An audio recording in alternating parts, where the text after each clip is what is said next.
الخطيب يحسم صفقة ديريك كوتيسا بعد مفاوضات مباشرة مع اللاعب.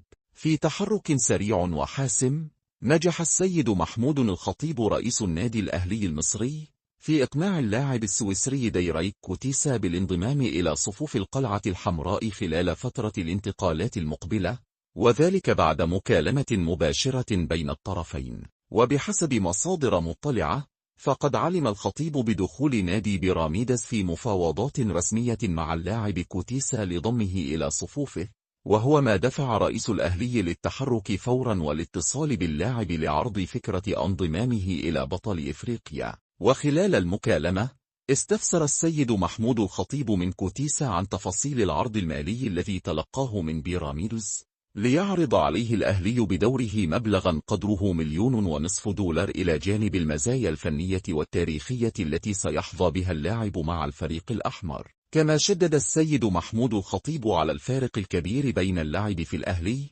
الذي يعد النادي المصري الوحيد المشارك في كأس العالم للأندية، وبين الانضمام إلى بيراميدز، مؤكدا أن اللاعب سيحظى بفرصة الظهور أمام نجوم الكرة العالمية والمنافسة على ألقاب قارية ودولية مرموقة. وبعد مناقشة طويلة، أبدى كوتيسا موافقته المبدئية على الانضمام إلى الأهلي، مؤكدا تطلعه لخوض تجربة اللعب مع واحد من أكبر الأندية الإفريقية، على أن يتم استكمال الإجراءات الرسمية لإتمام الصفقة خلال فترة الانتقالات المقبلة. ويعتبر ديريك كوتيسا البالغ من العمر 27 سنة من أهم اللاعبين في منتخب سويسرا، وينشط أيضا في البطولة السويسرية حاليا.